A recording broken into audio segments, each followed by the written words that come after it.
Manchester University's been given £20 million to put into training the scientists of the future. It's part of a nationwide plan costing £250 million to increase the number of PhD students over the next 5 years to make sure we've got enough people to tackle some of the biggest problems the country's facing. With me now is Professor Simon Gaskell from the university. Simon, thank you very much for joining us. First of all, when most people think of scientists, they picture ageing men in white coats, big beards, something quite far removed from their everyday lives, but that's not what a lot of science work's concerned with, is it? Well, hopefully I don't look like that.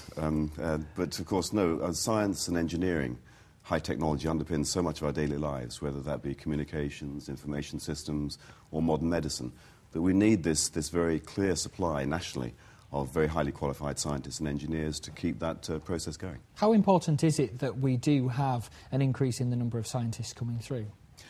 Well, because so much of our industry and so much of our daily lives does depend on this very high level of expertise, we need to renew that. And that's what university is all about, of course, generating the next generation of scientists, engineers and other researchers to keep the momentum going, to feed our industries and to feed what underpins our daily lives. I know one of the things that the government said is that it wants the scientists to be able to focus on some really big issues that the country's facing in the future, things like climate change, high-tech crime, healthcare. How important is it that we do focus on those things? What sort of things do we need to do in those areas? Well, it's vitally important, and one of the features of the new funding that we have from the government to support doctoral training in Manchester is that it crosses traditional disciplines.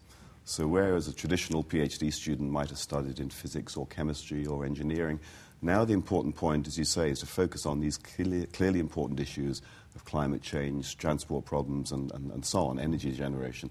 And that requires an input from multiple disciplines. So one of the key features of these new initiatives is to draw on expertise from these different disciplines and to train a new generation of researchers who can pull expertise from different areas to match the problem that is trying to be addressed. Now, in particular, for the money being given to Manchester University, how's that going to be spent? Well, we have 3 new centres and a share and a fourth to be set up. These are major centres which will each educate at least a dozen students to doctoral level each year. And these span important areas, including, for example, nanoscience and nanotechnology, nuclear science and engineering, and metallic systems, all of which are fundamental to so many aspects of our daily lives. Do you find that you are getting enough students through at the moment? Yes, the demand is there, yes. We certainly have more students apply to us than we can accept. We have very high standards, of course, so we expect our students to be particularly talented and motivated.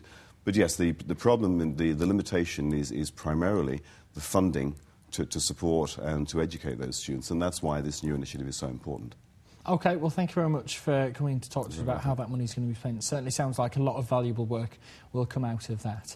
That's all from me for this morning. Time now to take a check on what